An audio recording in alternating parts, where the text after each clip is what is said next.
नमस्कार, आप देख रहे हैं हर खबर। मैं हूं आपके साथ जागृति। चलिए रुक कर लेते हैं खबरों की ओर, जहां मशहूर गायक और संगीतकार बप्पी लहरी ने दुनिया को अलविदा कह दिया। बप्पी दा ने 69 साल की उम्र में अस्पताल में अंतिम सांसें ली। वहीं बप्पी लहरी गहरी बीमारी से जूझ रहे थे। बप्पी दा 29 दिनों से अस्पताल में भर्ती थे और 15 फरवरी को ही सेहत में सुधार होने पर उन्हें अस्पताल से डिस्चार्ज कर दिया गया था। लेकिन छुट्टी होने के बाद बप्पी दा की तबीयत फिर से खराब होने लगी थी, जिसके बाद उन्हें वापस अस्पताल में लाया गया और देर रात करीब 11:45 पर उन्होंने आखिरी सांसें ली। बता दें कि बप्पी दा ने 70 से 80 के दशक में बॉलीवुड को एक से बढ़कर एक आइकॉनिक गाने दिए और इनमें से एक गाना है I am a disco dancer, जो लोगों की जुबान पर आज भी रहता है।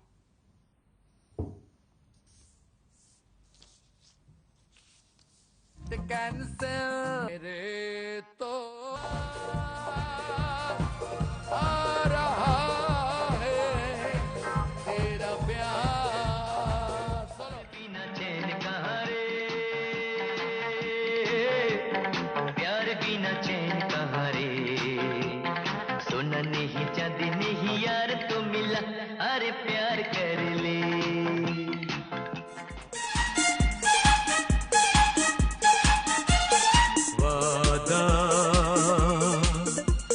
वादा रहा साथी मेरे, तेरे लिए गाता चला जाऊं।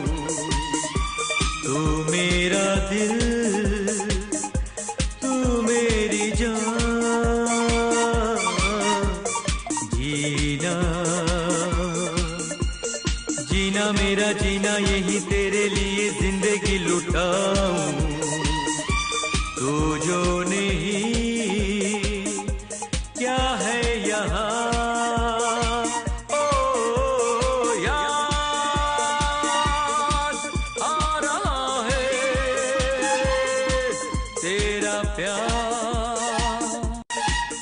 कहाँ हम कहाँ तुम हुए, तुम कहाँ गुम, अभी जाए के बाद ओ याद आ रहा है तेरा प्यार मेरे तो।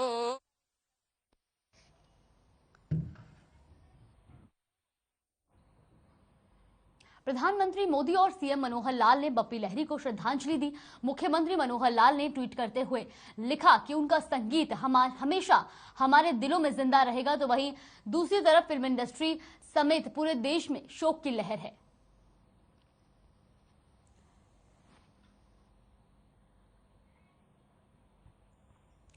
जहां मशहूर गायक और संगीतकार बप्पी लहरी ने दुनिया को 69 साल की उम्र में अलविदा कह दिया, तो वही बप्पी लहरी, आपको बता दें कि वो गंभीर बीमारी से जूझ रहे थे और 29 दिनों से अस्पताल में भर्ती थे। हालांकि 15 फरवरी को ही सेहत में सुधार होने पर उन्हें अस्पताल से डिस्चार्ज कर दिया गया था और आज उनके निधन के बाद प्रधानमंत्री नरेंद्र मोदी और सीएम मनोहर लाल ने भी उनको श्रद्धांजलि अर्पित की है। वहीं सीएम मनोहर लाल ने ट्वीट करते हुए लिखा कि उनका संगीत हमेशा हमारे दिलों में जीवित रहेगा।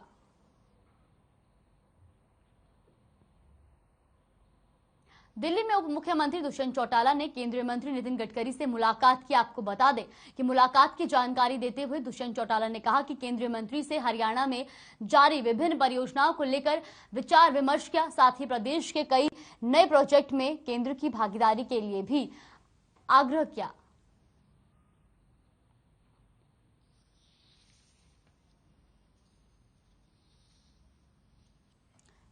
तो जहां दिल्ली में उप मुख्यमंत्री दुष्यंत चौटाला ने केंद्रीय मंत्री नितिन गडकरी से मुलाकात की, तो वहीं आपको बता दें कि मुलाकात की जानकारी देते हुए दुष्यंत चौटाला ने कहा कि केंद्रीय मंत्री से हरियाणा में जारी विभिन्न परियोजनाओं को लेकर विचार विमर्श किया गया और साथ ही प्रदेश के कई नए प्रोजेक्ट में केंद्र की भागीदारी के लिए भी आग्रह किया गया। तो इन्होंने ट्वीट कर इस बात की भी जानकारी दी कि केंद्रीय मंत्री से हरियाणा में जारी विभिन्न परियोजनाओं को लेकर विचार विमर्श किया गया। तो आपको बता दें कि उप मुख्यमंत्री दुष्यंत चौटाला ने दिल्ली में केंद्रीय मंत्री नितिन गडकरी से मुलाकात की।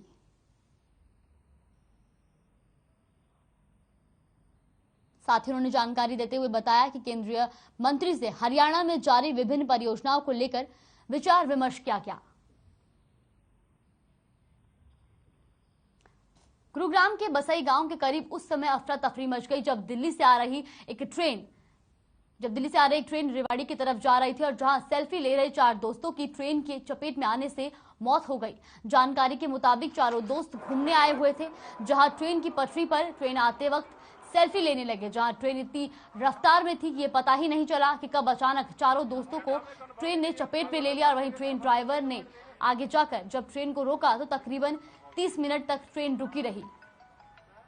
रेलवे पुलिस ने चारों के शव को पोस्टमार्टम के लिए अस्पताल भेज दिया है। अभी तक चारों दोस्तों की पहचान नहीं हो पाई है।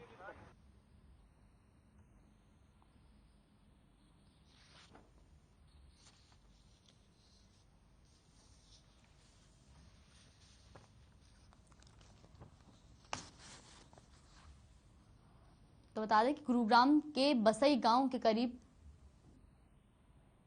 कई पूरा जहां मामला बताया जा रहा है, तो वहीं आपको बता दें कि दिल्ली से आ रही ट्रेन रेवाड़ी की तरफ जा रही थी और जहां सेल्फी ले रहे 4 दोस्त की ट्रेन की चपेट में आने से मौत हो गई।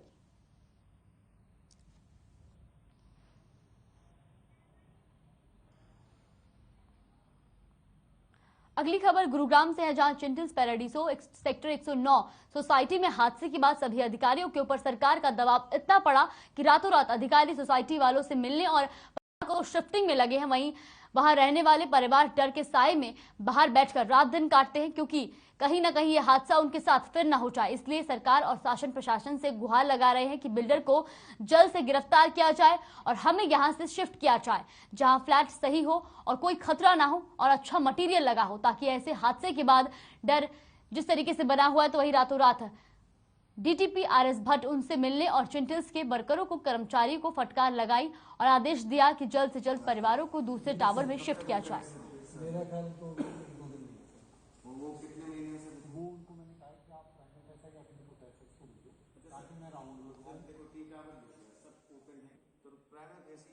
ऐसे है कि सबसे पहली रिक्वेस्ट रेजिडेंट्स की ये थी कि जी एफआईआर दर्ज कराई जाए, जो कि एक एफआईआर दर्ज कराई, उसके बाद सारे डायरेक्टर्स को इन्वॉल्व किया जाए। वो town and country planning department की तरफ से हमने लगभग 48 आवर्स में इन्वेस्टिगेशन करके डायरेक्टर्स के नाम और स्ट्रक्चर इंजीनियर्स और आर्किटेक्ट और कॉन्ट्रैक्टर के अगेंस्ट हमने नॉन अवेलेबल कुछ धाराएं जो है जैसे 120B 467 68 लगाई। फिर रेजिडेंट्स की ये भी रिक्वेस्ट थी कि जो धाराएं लगी हैं उसमें 304 पार्ट 2 लगनी चाहिए, क्योंकि उसमें ये है कि जी आपकी कोई इंटेंशन है कि जी अगर आप ऐसा सुपरविजन कर रहे हो कि जिसके कारण किसी की जान जा सकती है, ऐसी नॉन अवेलेबल धारा लगनी चाहिए। पुलिस के साथ भी डिस्कशन करके पुलिस ने उसकी इन्वेस्टिगेशन की और 304 2 पार्ट लग चुकी है, वो धारा भी लगा दी गई है पुलिस की तरफ से। तो वो रेजिडेंट्स की रिक्वेस्ट थी। दूसरा जो है हाई हेडक्वार्टर से भी ये डायरेक्शन थी कि इमीडिएटली 40 फैमिलीज जो हैं उनको रीसेटल किया जाए। आज 12 बज रहा है, ये आई थिंक 11:47 हो रहे हैं और भट्ट सर यहाँ पर हैं। ये शोज कि कितने सीरियसली ये ले रहे हैं इशू को, नहीं तो अभी तक हमने ऐसा अफसर नहीं देखा। सब बातें करके जा रहे थे और कोई भी एक्शन नहीं हो रहा था, लेकिन इतने टाइम तक जो इन्होंने आज सुबह दोपहर को वर्ड्स बोले, आज उनको वो पूरा देखने के लिए कि किया या नहीं किया, क्योंकि चिंतल जो ये मैनेजमेंट टीम है इतनी स्लो थी कि 4 दिन से हम वही काम एक्सपेक्ट कर रहे थे कि 2 दिन में कर देते, लेकिन आज जब रियली में भट्ट सर ने अपना कहते ना कि एक दूसरा रूप दिखाया, तब जाके ये लोग ऐसे सुधरे हैं कि आज 12 बजे तक हम सब लोगों को घर मिल पाया है।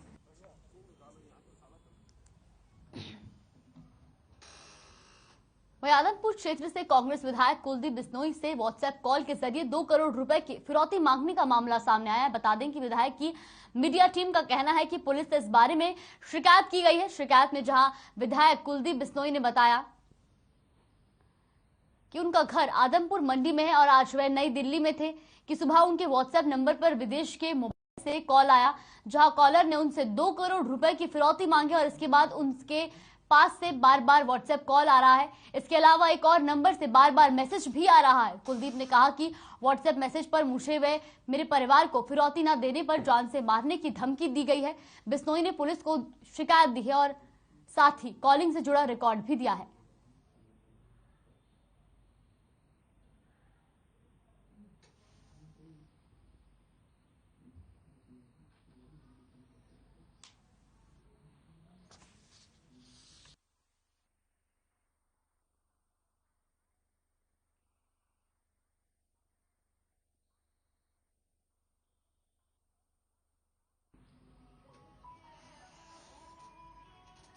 वक्त तो चला एक छोटे से ब्रेक का। ब्रेक के बाद फिर हाजिर होंगे खबरों के साथ।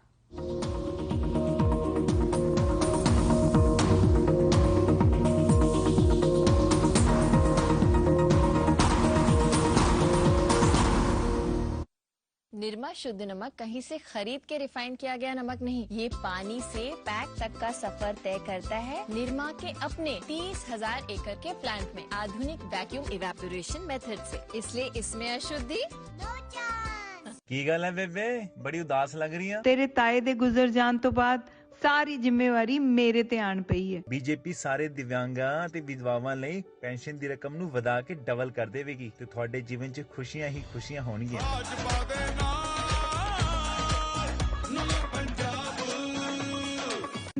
Hey mom, hey, look, I can download a song really fast.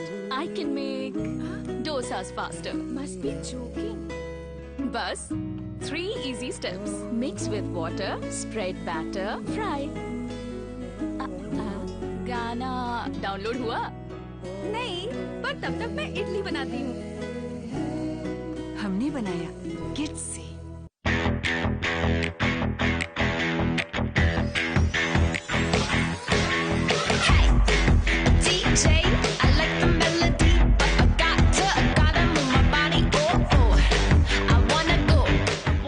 Punjab है जसप्रीत का ठिकाना, मुंबई है आदर्श का आशियाना, केरल का गोविंदन निवासी, कोलकाता में जन्मे है काशी।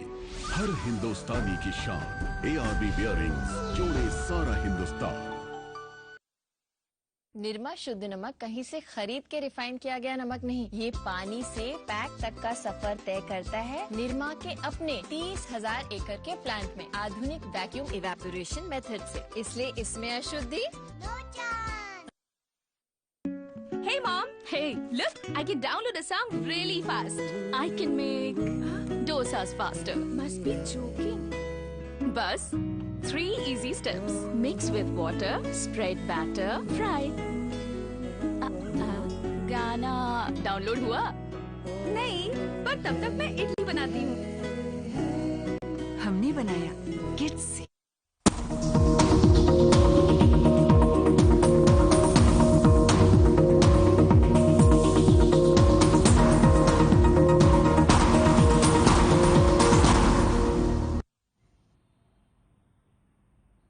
ब्रेक के बाद स्वागत है आपका। तो चलिए रुक कर लेते हैं खबरों की ओर, जहां सोनीपत में मंगलवार देर रात KMP पर एक पंजाबी एक्टर दीप सिद्धू की गाड़ी की ट्रक के साथ टक्कर हो गई। दीप सिद्धू अपनी मंगेतर के साथ दिल्ली से पंजाब जा रहे थे, उसी दौरान यह हादसा हो गया।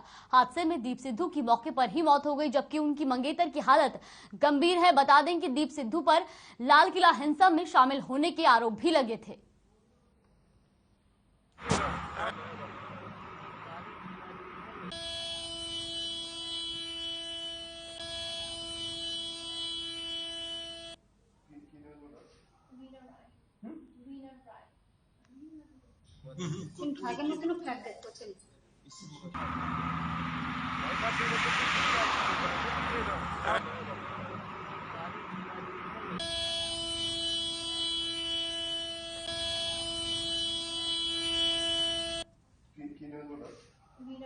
नहीं कर रहे, हर पहलू पर हम अपनी इन्वेस्टिगेशन। पोस्टमार्टम के लिए सर क्या?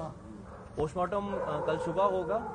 अभी फैमिली मेंबर से हमने कांटेक्ट किया है, तो उनके कुछ रिलेटिव्स आ रहे हैं। उसके बाद जो भी आने के बाद और जो उनकी को ट्रैवलर थी, उनकी स्टेटमेंट के बाद आगे की कार्रवाई तो की है।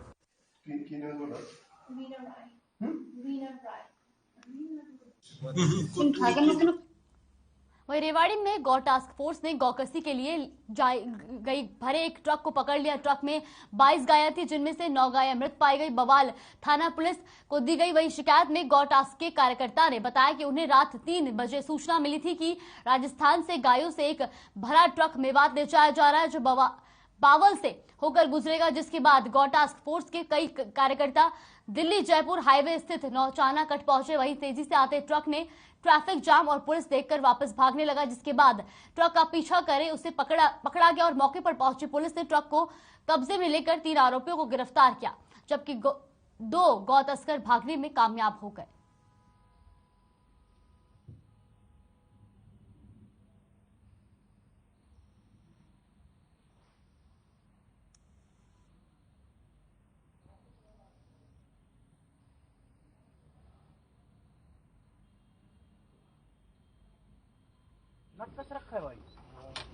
रात को कुछ गौ कस्सी वाले एक ट्रक में गाय ले जा रहे थे, जिस पर गौ रक्षक व पुलिस की सहायता से उस ट्रक को काबू किया और उसमें 3 नौजवान लड़कों को गौ कस्सी करने वालों को गिरफ्तार कर लिया है। 22 गायों को मुक्त कराया गया है, जिसमें 13 गाय जीवित हैं, 9 मर चुकी हैं। मुकदमा दर्ज करके कार्रवाई की जा रही है। कहाँ की घटना है सर ये जयसिंहपुर खेड़ा बॉर्डर से चले थे और इधर अपना नए चाणा दुर्गा माता मंदिर की तरफ ट्रक पहुंच दिया था, तो यहाँ काबू आए थे बावल में।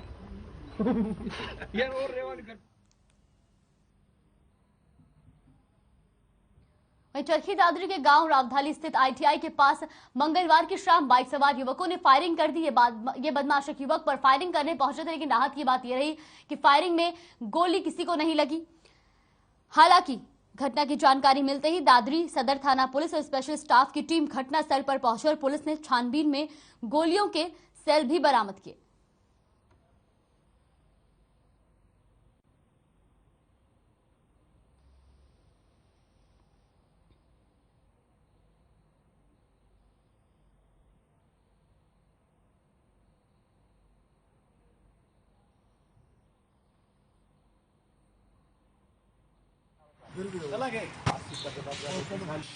रावलदिया ITI के पास 2 व्यक्ति बुलेट मोटरसाइकिल पर अमरजीत सुनब सतवीर सिंह वासी चरखी दादरी व 2 अन्य व्यक्तियों पर गोली चलाकर भाग गए, जिस बारे में अभियोग अंकित किया जाएगा और जो भी तफ्तीश के अंदर बात आएगी कार्रवाई में लाई जाएगी।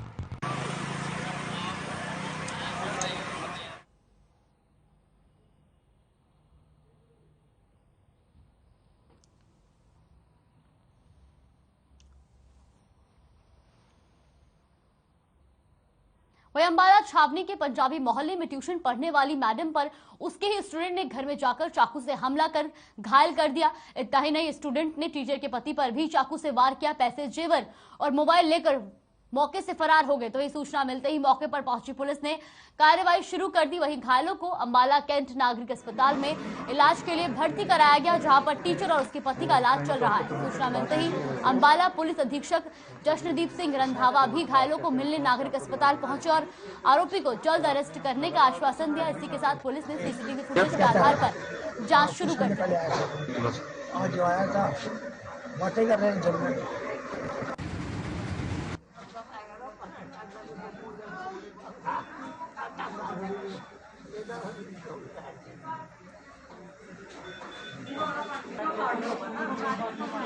मेहताब फैमिली है जी, उनको कोई पर्सन ने चाकू मारा है जी, चोट पहुंचाई है उनको। उनके जो हस्बैंड है मैम अनु के, वो हैंडीकैप हैं जी। तो प्रारंभिक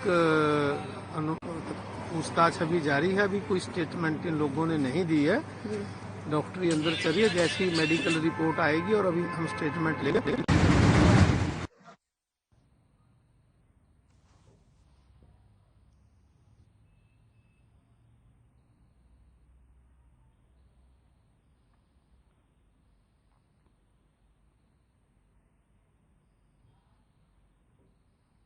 गुरुग्राम के राजीव चौक पर बुर्का पहनी महिला ने टैक्सी चालक पर चाकू से हमला कर दिया। टैक्सी ड्राइवर को सरकारी अस्पताल में भर्ती करवाया गया। वहीं ड्राइवर खतरे से बाहर है। पुलिस ने कार्रवाई करते हुए आरोपी महिला को हिरासत में ले लिया है और मामले की जांच शुरू कर दी है। तो वहीं पुलिस का कहना है कि आरोपी महिला मिस्र की रहने वाली है। पुलिस महिला से हमले को लेकर पूछताछ कर रही है।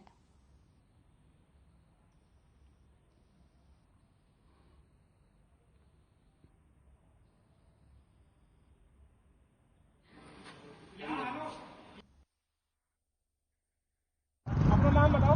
मेरा नाम रघुराज है। रघुराज, क्या हुआ था बताओ।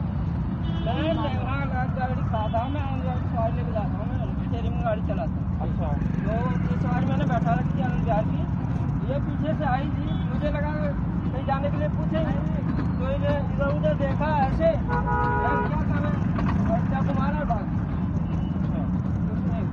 पीछे से आई थी, इधर उधर देखा, मेरी तरफ देखा और ऐसे कर देख कर सब मार भाग गाड़ी में। तो मैं गाड़ी में बैठ गई, गाड़ी में किराए की गाड़ी है, मैं रेंट पे गाड़ी लेके चला। मैं दे रहा हूँ, मुझे नहीं पता कौन है, कहाँ से आई है।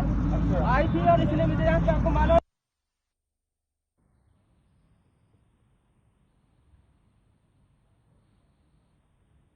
वहीं पानीपत के समालखा में जेजेपी के प्रधान महासचिव दिग्विजय चौटाला ने जनता दरबार लगाकर लोगों की समस्याएं सुनी। इस दौरान उन्होंने कहा कि अभी जेजेपी की सिर्फ 10 ही सीटें हैं, जिस वजह से उनकी सरकार में भी 20% की हिस्सेदारी। उन्होंने जनता से अपील करते हुए कहा कि 10 सीटों को 45 तक पहुंचाए और दुष्यंत चौटाला को डिप्टी सीएम से सीएम बनाए, ताकि वे प्रदेश के विकास में और तेजी ला सके।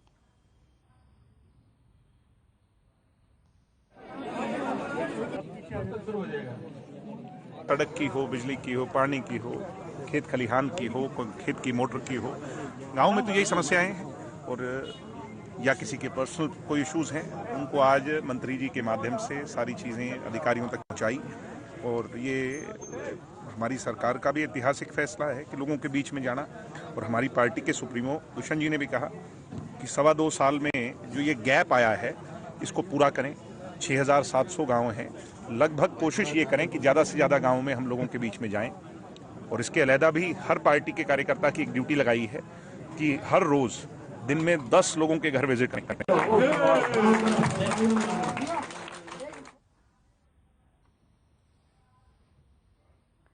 चलिए रुक कर लेते इस वक्त की बड़ी खबर का, इस वक्त की बड़ी और अहम जानकारी करनाल से।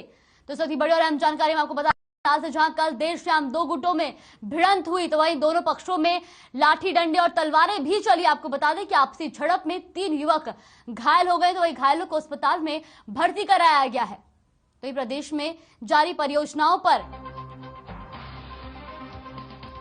तो बड़ी और अहम खबर करनाल से, जहां 2 पक्षों में लाठी डंडे और तलवारें चली, वहीं आपसी झड़प में 3 युवक घायल हो गए। आपको बता दें कि घायलों को अस्पताल में भर्ती कराया गया है। वहीं मौके से हमलावर आरोपी फरार हो गए।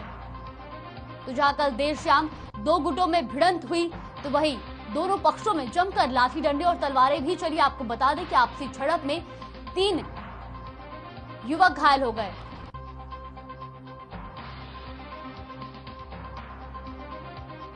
तो ये बड़ी और अहम जानकारी करनाल से, जहां दोनों पक्षों में लाठी डंडे और तलवार चली। इस वक्त आप ये तस्वीरें भी देख सकते हैं, जहां करनाल की तस्वीरें हम आपको दिखा रहे हैं, जहां 2 गुटों में जमकर लाठी डंडे और तलवार चले। और तो ये बता दें आपको, इस पूरे मामले में जहां 3 युवक घायल बताए जा रहे हैं, तो वहीं आरोपी हमलावर मौके से फरार हो गए। लगातार ये तस्वीरें हम आपको दिखा रहे हैं, जहां आप देख सकते हैं कि यहाँ पे शाम को काफी स्पीड से कारें वगैरह चलाना, लड़ाई झगड़ा, झड़पबाजी काफी आमतौर पे यहाँ पे रूटीन में होती रहती है। ऐसा नहीं आज ही हुई है, तो ये ध्यान देना चाहिए पुलिस वगैरह को। ये लोग लगाते हैं, गश्त वगैरह करते हैं, but for the some reason हो ही जाता है। आपको लगता है? बिल्कुल जी, पेरेंट्स को समझाना चाहिए कि भाई टाइम से आना चाहिए, उन्हें भी प्रॉपर मॉनिटरिंग करनी चाहिए। मेरे बच्चे की किस वक्त ट्यूशन खत्म हो रही है, किस वक्त स्टार्ट हो रही है। यहाँ पे हर रोज का काम हो गया। हम अपनी दुकानदारी से इतना ज्यादा परेशान हो गए, हमारा कोई सीजन हो कुछ भी हो, यहाँ पे हम काम करना बेकार है। शाम को 4 बजे से लेकर शाम के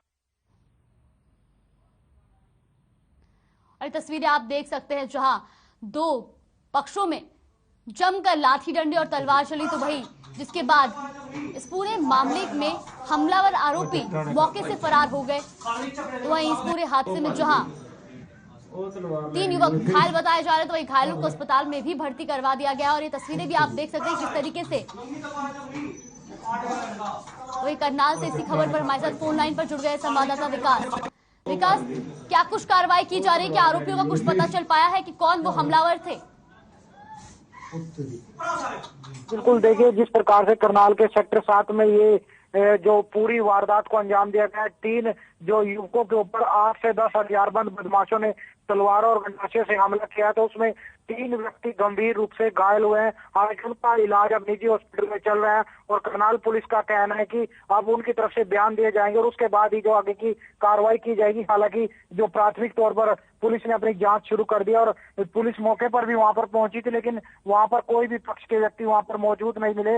लेकिन हालांकि एक जो लाइव वीडियो सामने जरूर आया, जिसमें 3 युवकों पर 8 से 10 हथियारबंद बदमाश किस तरह से हमला बोलते हुए नजर आ रहे हैं, उसके आधार आधार पर अब उनकी पहचान भी की जा रही है। हालांकि जो व्यक्ति गंभीर है उनकी हालत गंभीर फिलहाल बताई जा रही है और एक निजी हॉस्पिटल में उन्हें भर्ती करवाएगा और उनके बयान के बाद ही जो आगे की कार्रवाई शुरू की जाएगी। जी, क्या कुछ साफ हो पाए तस्वीरें कि किस वजह से ये उन 3 युवकों पर हमला किया गया? देखिए जागृति, अब तक कुछ सामने निकल कर नहीं आ रहा है क्योंकि वो तीनों व्यक्ति वो गंभीर रूप से घायल जरूर है और इस तरह से पहले भी करनाल के सेक्टर 7 की मेन मार्केट में रोजाना इस तरह से जो वारदातें होती है, क्योंकि वहां पर जो इंस्टीट्यूट और कोचिंग सेंटर वहां पर काफी संख्या में और लड़के लड़कियां वहां पर जमावड़ा उनका जरूर लगा रहता है और पहले भी इस तरह की कई बातें वहां पर होती रहती है। फिलहाल जो बताया जा रहा है, जो स्कूल के छात्र ये बताए जा रहे हैं जो आपस में जो लड़े हैं, तो कहीं ना कहीं अब जो पुलिस ने फिलहाल जो कार्रवाई शुरू की और जो बयान दर्ज करने के बाद आगे की कार्रवाई अमल में लाई जाएगी। जी विकास, तो प्रशासन की तरफ से अब क्या कुछ कार्रवाई की जा रही है? क्योंकि देखा जा सकता है साफ तौर पे कि जो जिस तरीके से 2 पक्षों में भिड़ंत हो रही, तो प्रशासन का तो कोई भी खौफ नहीं नजर आ रहा है। देखिए, जो दुकानदार है वहां पर उनकी तरफ से भी साफ तौर पर आरोप लगाए जा रहे हैं कि इस तरह से यहाँ पर रोजाना कोई ना कोई मामले सामने जरूर आते हैं और जो पुलिस है हालांकि वहां पर गश्त जरूर करती है, लेकिन पहले भी उनकी तरफ से शिकायतें दी गई है लेकिन कोई उचित कार्रवाई नहीं हुआ। और अब भी जो पुलिस का कहना है कि उनकी तरफ से जो वीडियो है वो पुलिस के पास पहुंच चुका और वहां पर जो उनकी निशानदेही की जा रही है और जो व्यक्ति है उनमें पहचान करने की कोशिश करवाई जा रही है ताकि उन आरोपियों तक जल्द से जल्द पहुंचा जा सके और पुलिस का कहना है कि वहां पर अब लगातार गश्त बढ़ाई जाएगी। जी विकास, क्या घायलों के परिजनों से कोई बातचीत हो पाई हो आपके? उनका क्या कुछ कहना है कि किस वजह से ये जो है लड़ाई झगड़ा हुआ है? देखिए जागृति, फिलहाल जो मीडिया के सामने कोई भी परिजन सामने आने को लेकर अब फिलहाल तैयार नहीं है क्योंकि जो उनके बच्चे हैं उनको काफी गंभीर चोटें जरूर लगी और उसमें वो व्यस्त हैं और हालांकि उनका कहना है कि जो बच्चे हैं जब होश में आएंगे उसके बाद ही पता लग पाएगा कि लड़ाई का क्या कारण था, क्यों उन पर हमला किया गया, क्योंकि जो अब तक बच्चों की तरफ से कोई बात सामने नहीं आई है क्योंकि वजह क्या थी। क्योंकि इस तरह से पहले वहां पर बच्चों की छुटपुट घटनाएं वहां पर देखने को जरूर मिलती थी, लेकिन इस तरह से जो छोटी सी वारदात में लाठियां और गंडासियां तलवारें चल जाना तो कहीं ना कहीं एक बड़ी बात जरूर है और अब देखने वाली बात होगी कि कब तक जो वो उनके बयान दर्ज होते हैं और उसके बाद पुलिस कार्रवाई करती है। जी बहुत बहुत शुक्रिया विकास आपका तमाम जानकारी के लिए और हमारे साथ जुड़ने के लिए। रुकते हैं एक छोटे से ब्रेक के लिए, ब्रेक के बाद फिर हाजिर होंगे खबरों के साथ।